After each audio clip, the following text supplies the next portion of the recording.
So it took me about 5 years to make my debut game, which was a 2D point and click adventure game, and I seem to have made a whole demo and prototype for a new game in like a few weeks. So I guess let's talk about that. Welcome back to the point and click devlog, an ongoing series where if you're new here, I made a game, it took ages, I documented it here, it came out on July 22nd, and now I think I'm sort of like a game developer in a way.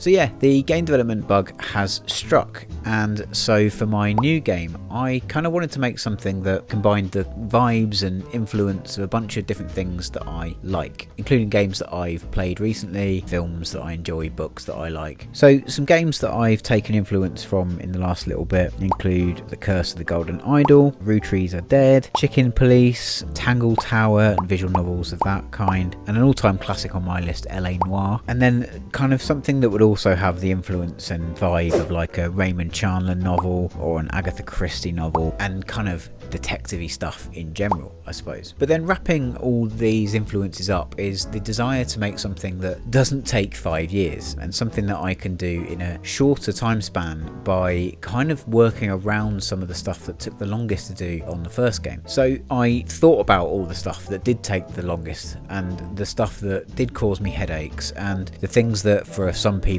you know, they ran into issues with or performance trouble or what have you on the first game. And the list there includes backgrounds, which are obviously very detail rich, main character walking around a room, including animation for all those frames, nav mesh stuff that can and does sometimes go wrong. Then there's working in movie files, which I did to create cutscenes, but that can cause issues on some people's computers, NPCs that move around the scene, and the ability to go to like a bunch of scenes at any one point and have everything not break when things are referencing global variables, and should this appear here and there, and things get complicated pretty quickly there. So I guess the desire was, can I make something that circumnavigates all that without it being bad and with it still being a compelling proposition? And so with like a very like rough nugget of an idea, I decided to open up Pixelmator, which is the software I use instead of Photoshop, and just start like sketching things out really, or trying to figure out how that might look. In other words, I wanted to see if I could nail down a vibe, an identity, and a sort of tone for this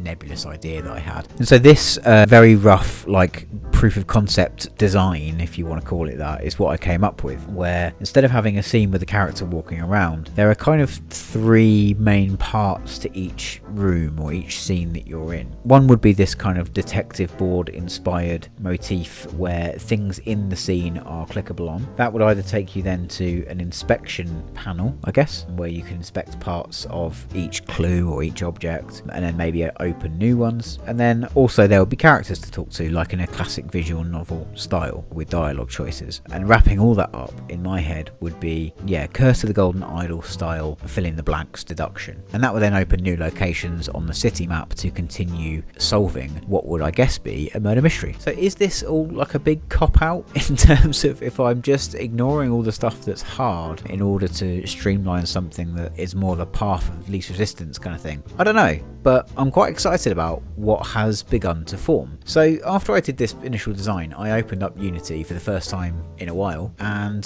updated Unity for the first time ever to Unity 6, which was a bit of a weird experience because I was so used to my old 2. Whatever it was, that it's kind of like walking into your house and it's still your house but everyone's moved the furniture around just slightly. And the same thing goes for Adventure Creator, where I jumped several versions and there are some really nice like quality of life things, but everything is just slightly different. So that was like a half a day of trying to figure things out. But then yeah, I started to see how quickly I could prototype this idea, and it's fair to say that like the next 3 weeks or month of my life were a bit of a blur, because what happened was this thing sort of started tumbling out of me quite fully formed. So I at this stage didn't have the full murder mystery mapped out other than an idea for the end and sort of some major sort of tentpole moments. But I wanted to see if I could just get this one scene done as a proof of concept, if you like. So there's a character, you talk to them, there's some clues in the room, there's a puzzle you need to solve, and then a deduction that opens up the next part of the game. Because I thought if I can get that done, so much of that is like a standardized template, if you like, where I can then just duplicate the scene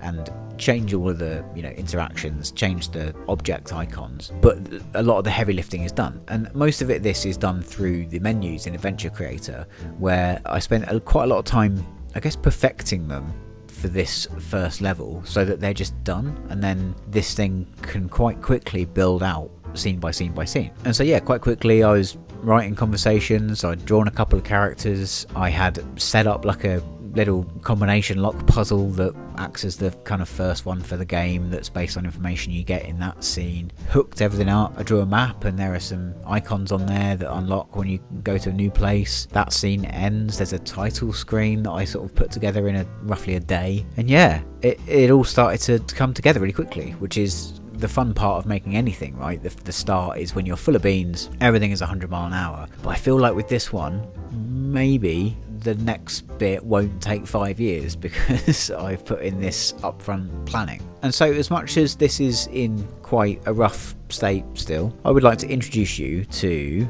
The Murder of Ava Monroe, which is my next game. And you can actually wishlist it right now on Steam, believe it or not. The link to that is below, but here's a very quick teaser.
So yeah, I'm excited about it. I hope you think it looks cool and not really lame.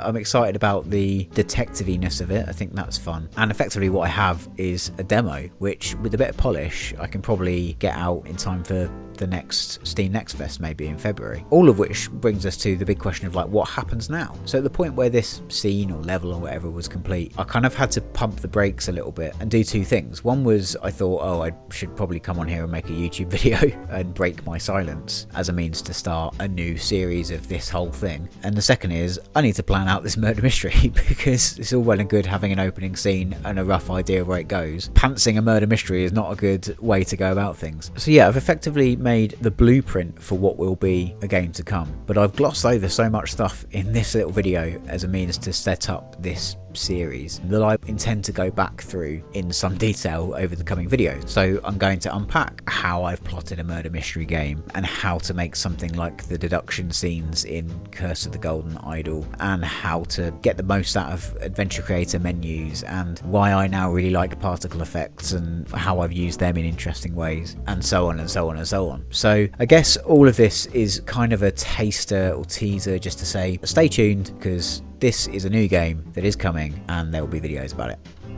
Bye.